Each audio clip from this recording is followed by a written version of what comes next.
இப்போ ஏப்ரல் 14 என்ன நடக்குது? 2 கூடைய சூரியன் உச்சம் பெறார். நம்மளோட ஓப்பனிங்கே எப்படி இருக்கு?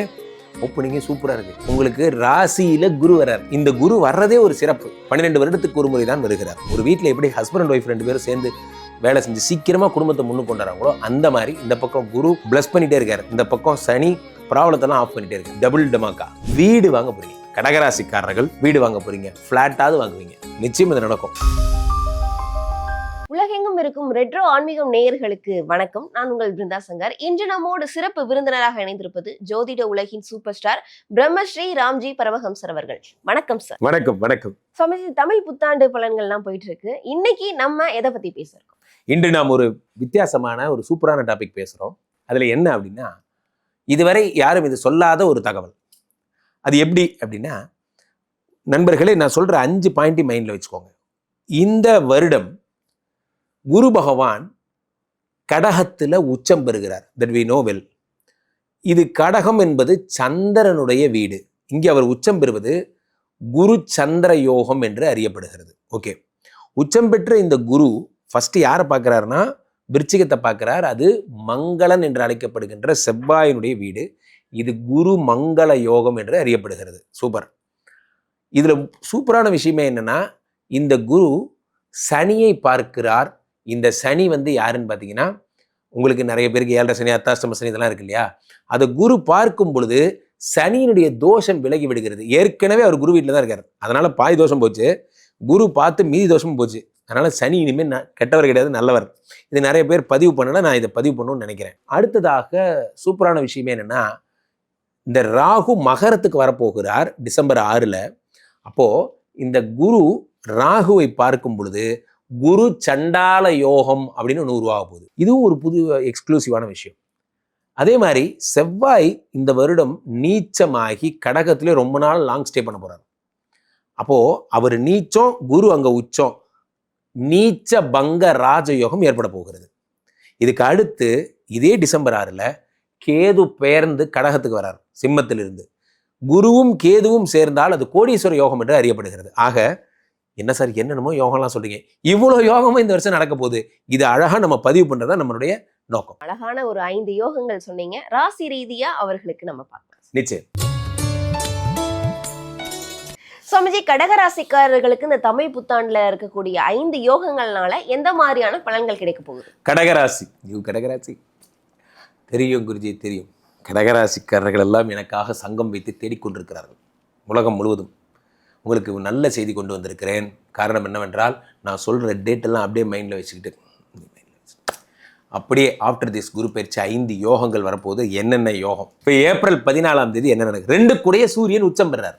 அதுதான் நம்மளோட ஓப்பனிங்கே எப்படி இருக்கு? ஓப்பனிங்கே சூப்பராக இருக்குது. ஏன்னா தனாதிபதி உச்சம் பெறுவது தான் புத்தாண்டு. Point number 1. பாயிண்ட் நம்பர் 2 என்ன அப்படின்னா, என்ன நடக்கும்? உங்களுக்கு ராசியில் குரு வரார். யாரு?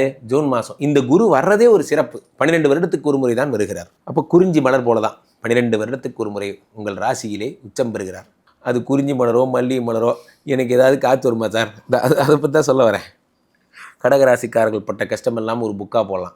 ஸோ அப்போது உடம்புலேயே உட்காந்து குரு பகவான் என்ன பண்ணுறார்? உச்சம் பெறுகிறார். உச்சம் குரு சும்மா பார்த்தாவே காசு வரும். உச்சம் பெற்ற குரு, வீரபாண்டிய குரு அவர். அப்போ என்ன பண்ணுறார்? 5, 7, 9 பார்க்குறார். வந்த உடனே சொத்து வாங்கி கொடுத்துறாரு.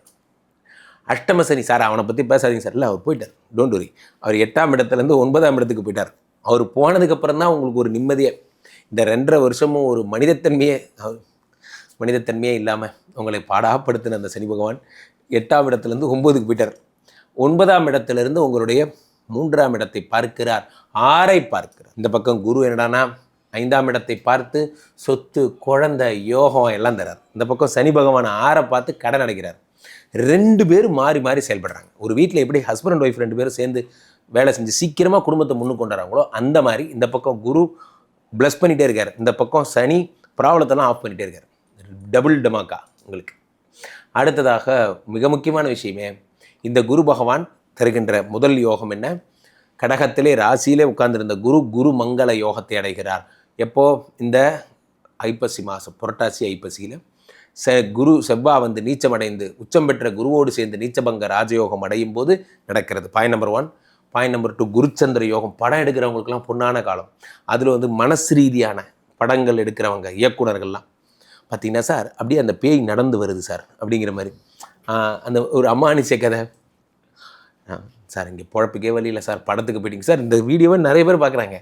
அதனால் அவங்களுக்கு சொல்கிறேன், டைரக்டர்ஸ்லாம் நிறைய ஒரு கதை வச்சுருப்பீங்க, புரட்சி கதைகள் பண்ணாதீங்க, அமானுஷ்ய கதைகள் பண்ணுங்கள், உங்களுக்கு ரொம்ப நல்லா வரும். சந்திரன் ரிலேட்டடான மனோதத்துவ கதைகள்லாம் பண்ணுங்கள். ஏன்னா குரு சந்திர யோகம். சரி, அடுத்து குரு மங்கள யோகம். வீடு வாங்க போகிறீங்க கடகராசிக்காரர்கள், வீடு வாங்க போகிறீங்க, ஃப்ளாட்டாவது வாங்குவீங்க, நிச்சயம் இது நடக்கும். அடுத்ததாக 7 பார்க்குறாரு. அப்போது கடகராசிக்காரர்கள் வீட்டில் கல்யாணம். யாருக்கு கல்யாணம்? உங்களுக்கு தான். எனக்கு தான் கல்யாணம் ஆயிடுச்சே, அப்போ உங்களுக்கு இல்லை. இன்னொரு கடகராசிக்காரர்கள் யாருக்கு கல்யாணம் ஆகலையோ அவங்களுக்கு. அப்போது உங்களுக்கு என்ன நடக்கும்? உங்களுக்கு 7 குரு பார்த்துட்டார். கல்யாணம் ஆனவங்களுக்கு ஃபாரின் கூட்டு போக போகிறார், அல்லது மனைவியோட ரொம்ப க்ளோஸ்னஸாக பழையபடி எப்போ கல்யாணம் ஆனப்போ எப்படி நீங்கள் ஜாலியாக ஒன்றா ரொம்ப ஹாப்பியாக இருந்தீங்களோ அந்த பழைய சுச்சுவேஷனை கொண்டு வந்து தரார். இது வரைக்கும் நடந்த 10-20 வருஷ சண்டையெல்லாம் அப்படியே ஆஃப் பண்ணிவிட்டு புதுசாக ஃபஸ்ட்லேருந்து எல்லா கோட்டையும் அடிச்சுட்டு ஃபஸ்ட்லேருந்து விளையாட விடுவார். அடுத்ததாக 9ஆம் இடத்தை குரு பார்க்குறார், அதிர்ஷ்டத்தை பார்த்துட்டார். இங்கே தான் ஒரு ட்விஸ்ட்டு. 6 தாண்டிய பயணங்களை ப்ளஸ் பண்ணிடுவார். ஒன்று கடல் தாண்டிய பயணத்தை ப்ளஸ் பண்ணுறார், அல்லது 6 தாண்டிய பயணம். அட்லீஸ்ட் கர்நாடகா போகிறது, கேரளா போகிறது, அல்லது பக்கத்து ஊருக்கு போகிறது, இந்த மாதிரி ஏதேனும் ஒரு பக்கத்து ஸ்டேட்டுகளில் உங்களுக்கு வேலை கிடைக்கிறதுக்கு வாய்ப்புகள், அல்லது இங்கேருந்து முந்திரி வாங்கி நான் மகாராஷ்டிராவுக்கு ஏற்றுமதி, அந்த மாதிரிலாம், அல்லது அங்கேருந்து இதை இறக்குமதி பண்ணி இங்கே பண்ண போகிறேன், அந்த மாதிரிலாம் இன்ட்ரெஸ்ட் ஸ்டேட்டுக்குள்ளே பேன் இண்டியாவாக மாற போகிறீங்க நீங்கள். ஸோ சாதாரண பேன் கார்டுக்கு இனிமேல் தான் சார் யூஸு, நான் ஒரு பேன் இண்டியாவாக மாற போகிறேன். வெரி குட், அருமையான விஷயம். அப்படிங்கிற மாதிரிலாம் நீங்கள் டெவலப் ஆவீங்க. இந்த கடகராசிக்காரர்களுக்கு இந்த வருடம் குருச்சந்திர யோகம், குருமங்கள யோகம், விபரீத ராஜயோகம், ரைட்டா, குரு சண்டால யோகம் அங்கே தான் வரேன். இது வரைக்கும் கடகராசிக்காரர்கள் கடவுளை மட்டுமே பார்த்து வந்தவர்கள் புதிதாக காதலின் அடுத்த வருஷனை பார்க்க போகிறீங்க. காதல் ரைட்டு, அது என்ன அடுத்த வருஷன், அது ஒரு வேறு மாதிரி வருஷன். அது இது வரைக்கும் சனி ராகு 8ல் இருந்தார், ஊருக்குள்ளே ஒரு கௌரவமாகவாச்சும் இருந்தது. 8ஆம் இடத்து ராகுங்கிறது ஒரு காலசிறப்பு தோஷம்னு சொல்லிட்டு இருந்தோம். இப்போ ராகு 7க்கு வரார்.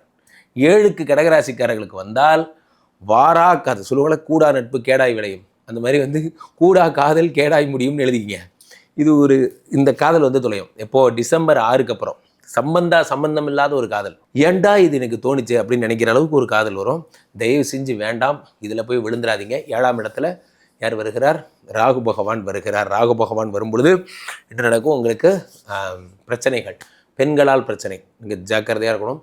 இந்த டிசம்பர் 6க்கு அப்புறம் என்ன பண்ணணும்? கழுத்தில் ஒரு டாலர் வாங்கி நேராக வடபழனி முருகன் கோயில் வாசலில் போனீங்கன்னா ஒரு ஹனுமான் டாலர் கொடுப்பாங்க. அந்த டாலர் வாங்கி கழுத்தில் ஜெய் ஆஞ்சநேயா அப்படின்ட்டு ஜிம்முக்கு போனோமா வீட்டுக்கு வந்தோமா இப்படியே தெரிஞ்சிங்கன்னா நல்லா இருப்பீங்க. தயவுசெய்து பெண்கள் பக்கம் போயிடாதீங்க. உங்களுக்கு இதனால தான் பிரச்சனையே வரும். இது வரைக்கும் ஆடினதெல்லாம் எல்லா பிளஸ்ஸிங்கும் சேர்த்து வச்சு இந்த ஒரு மேட்டரில் க்ளோஸ் பண்ணி விட்ருவார். அப்போ கூட கடகராசிக்கு நீங்கள் நல்லது சொல்ல மாட்டீங்களா? இங்கே சீரியஸாக சொல்கிறேன், உங்களுக்கு நல்லது தான் சொல்கிறேன். இந்த ஒரு விஷயம் புன்னகையுடன் கடந்து செல்லுங்கள். உங்கள் சாமர்த்தியம் தான் எல்லாம். கடகராசிக்காரர்கள் புதியதாக தொழில் தொடங்கினா சிறப்பாக இருக்குமா? மிக அற்புதமாக இருக்கும். காரணம் என்னவென்றால், உங்களுக்கு கடகராசிக்காரர்களுக்கு குரு உச்சம் என்பதால், குரு ஒரு ஜாதகத்தில் உச்சம் என்பதால் மற்ற பலன்லாம் தூக்கி போடலாம். குருவே உச்சம், குரு தான் ஃபினான்சியர். அதனால் பணம் கொட்டும் வழிகள் எல்லாம் தன்னால் வரும். இவர்களுக்கு இருக்கக்கூடிய இடர்பாடுகளை தடுப்பதற்கு இவர்கள் எந்த மாதிரியான பரிகாரங்கள், வழிபாடுகளை மேற்கொண்டால் சிறப்பாக இருக்கும்? இப்போது ஓப்பனிங் வரைக்கும் ஒன்றும் தேவையில்லை. நீங்கள் உங்களுக்கு சுக்கிர பகவான் துலாத்தில் பார்த்தீங்கன்னா ஐப்பசி மாதம் ஆட்சி பெறும்போதெல்லாம் சூப்பராக இருப்பீங்க, ரொம்ப நல்லா இருப்பீங்க. எல்லாமே நல்லா தான் இருக்குது, எல்லா மாதமும் நல்லா இருக்குது. சித்திரை தொடங்கி புரட்டாசி ஐப்பசி வரைக்கும் நல்லா இருக்குது. ஆனால் அதே மாதிரி உங்களுக்கு மகரத்தில் 2 கூடைய குரு பகவான், 2 கூடைய சூரிய பகவான் மகரத்தில் ட்ராவல் ஆகும் பொழுது மிக அற்புதமான பலன்கள்லாம் ஜனவரி மாதம்லாம் கிடைக்கும். ரொம்ப நல்லா இருக்குது. தமிழ் புத்தாண்டுங்கிறதுனால ஏப்ரல் டு ஏப்ரலுங்க, நியூ இயரை போட்டு குழப்பிக்காதீங்க. ஸோ அப்போது ஜனவரி வரைக்குமே நல்லா இருக்குது. ஆனால் ஒரே ஒரு பிரச்சனை, டிசம்பருக்கு அப்புறம் மிஸ்டர் ராகு வர்றதுனால ரொம்ப ஜாக்கிரதையாக இருக்கணும். என்ன பண்ணணும்? திருநாகேஸ்வரம் போயிடணும். அது வரைக்கும் நீங்கள் கோயில் போக தேவையில்லை. டிசம்பர் மாதம் திருநாகேஸ்வரம், திருப்பாம்புபுரம், பக்கத்தில் இருக்கிற புத்துக்கோயில், நாகாத்தம்மன் கோயில் இதெல்லாம் வழிபட்டு, ஐயா ராகு பகவானே தேர் இழுத்து தெருவில் விட்டுறாத, எனக்கு ஒரு மனைவி போதும் அப்படின்ட்டிங்கன்னா இந்த பிரச்சனை அமைதியாக போயிடும். அல்லாமல் இது வேறு மாதிரி போயிடும். அதனால் ஆஃப்டர் டிசம்பர் ராகு வழிபடுவது சிறப்பு. இவர்களுக்கு இருக்கக்கூடிய யோகத்திற்கு 100க்கு எவ்வளவு மதிப்பெண் கொடுக்கலாம்? 100க்கு 100 மார்க். பிரமாதமாக இருக்குது, அற்புதமாக இருக்குது. இந்த வருடம் ஏற்படக்கூடிய நன்மைகள், தீமைகளை பற்றி சொல்லுங்க சார். நன்மைகள் அப்படின்னு பார்த்தீங்கன்னா, குருவே உச்சம், வேற என்ன, இதை விட நன்மை எதுவுமே கிடையாது. நல்லோர் ஒருவர் உடறையில் அவர் பொருட்டு எல்லோருக்கும் பெய்யும் மழைன்னா, இந்த மாதிரி குரு உச்சமானதுக்கப்புறம் வேற எதை பற்றியும் பேச வேண்டாம். அவர் எப்படி இருந்தாலும் நம்மளை பார்த்துப்பார். அதான் பெரிய விஷயம். ரெண்டாவது தீமைன்னு பண்ணால் யார் பண்ண போகிறா? நம்ம சனி தான் பண்ண போகிறார். நம்மால் இப்போ குரு வீட்டில் சேஃபாக செட்டில் ஆயிருக்கார். அவர் பெருசாக எதுவும் பண்ண போகிறதில்ல. அது குருவே பார்த்து காம்ப்ரமைசிங் மோடு கொண்டாண்டார். இப்போ சனி பெருசாக எதுவும் பண்ண போகிறதில்ல. ஆக குரு சனி 2 பேருமே நல்லது பண்ணுங்கிற ஒரு இன்டென்ஷனில் வந்திருக்காங்க. இந்த வருடம் எல்லாருக்கும் அள்ளி தரணும். என்னப்பா ப்ராப்ளம்? டைவர்ஸா? சரி பண்ணிடு. உனக்கு தொழில் சரி பண்ணு. எல்லாரும் பிளஸ்ஸிங் ஃபுல்லாக பிளஸ் தான் பண்ண போகிறார். இந்த வருடம் ஏற்படக்கூடிய சின்ன சின்ன விபரீத ராஜயோகங்களை தான் நம்ம முக்கியமாக நம்ம கருத்தில் கொள்ள வேண்டும். முக்கியமாக நிறைய இடங்கள்ல 6 கூடியவன் 8ல் மறைகிறார், 8 கூடியவன் 6ல் மறைகிறார். இந்த மாதிரிலாம் விபரீத ராஜயோகங்கள் உருவாகிறது. பொதுவாகவே நான் சொல்ற டேட்ஸ் எல்லாம் மைண்ட்ல வச்சுக்கோங்க. இந்த வருடம் மே 10ஆம் தேதி செவ்வாய் மேஷத்தில் ஆட்சி. இந்த வருஷத்தில் நடக்கக்கூடிய பெரிய விஷயம் இதெல்லாம். அந்த செவ்வாய் புரட்டாசி மாதம் நீச்ச பெற்று குரு பகவானோடு சேர்ந்து நீச்ச பங்க ராஜயோகம். இதை மைண்ட்ல வச்சுக்கோங்க. அடுத்ததாக இந்த வருட புரட்டாசி மட்டும் எக்ஸ்க்ளூசிவ். ஏன்னா புதன் உச்சம் பெறுகிறார், சனி பார்வை. நிறைய பேர் கடன் அடைய போகுது. ஸோ பெரிய இன்வெஸ்ட்மெண்ட்ஸ்லாம் அப்போ பிளான் பண்ணுங்க. எப்போ? புரட்டாசி மாதம். நிறைய பேர் லைஃப்பில் இந்த சூரிய பகவான் அடுத்த ஜனவரி 14, அதாவது தை மாசத்துல மகரத்துக்கு போகும்போது குரு பார்வை பெறுவதால் நிறைய பேர் புகழேணியின் உச்சத்திற்கு சில பிரபலமாக போகிறாங்க. இதெல்லாம் இந்த வருடம் நடக்க போகிறது. அடுத்த ஒரு பெரிய மூமெண்ட்டாக என்ன நடக்க போகுதுன்னா, இந்த டிசம்பர் 6 மைண்டில் வச்சுக்கிட்ட மாதிரி ஜூன் 2 மைண்டில் வச்சுக்கோங்க. குரு அப்போ தான் பெயர்றார். ஸோ ராசி ரீதியாக இந்த ஜூன் 2 குரு பயிற்சி, டிசம்பர் 6 ராகு கேது பயிற்சி, ப்ளஸ் சனி புதனை பார்க்கின்ற இந்த புரட்டாசி மாதம், நீச்சபங்க ராஜயோகம் அடைகின்ற இந்த ஆடி மாதம். ஸோ இதெல்லாம் மைண்டில் வச்சுக்கோங்க. இவர்கள் அத்தனை பேருமா சேர்ந்து ஒரு நீச்சத்தை நீச்சபங்க ராஜயோகமாக்குகிறார்கள், ஒரு மறைவை விபரீத ராஜயோகமாக்குகிறார்கள். பொதுவாகவே இந்த வருடம் நிறைய பேருக்கு சிறப்பு. ராசிக்காரர்களுக்கெல்லாம் 5 முக்கியமான யோகங்களை பத்தி நீங்க சொன்னீங்க. கண்டிப்பா மக்களுக்கு ரொம்பவே பயனுள்ளதா இருக்கும். மக்கள் உங்களை தொடர்பு கொள்றதா இருந்தா எப்படி தொடர்பு? கீழே போயிட்டு இருக்க இந்த 2 நம்பரை கூப்பிடுங்க. உங்களுடைய சொந்த ஜாதகத்தை பார்த்துக் கொள்ளுங்கள். உலக புகழ்பெற்ற நமது விஸ்வரூப விஷ்ணு மாயா எழுந்தரில் இருக்கக்கூடிய புனிதமான இந்த ஸ்ரீமடத்திற்கு வருகை தாருங்கள்.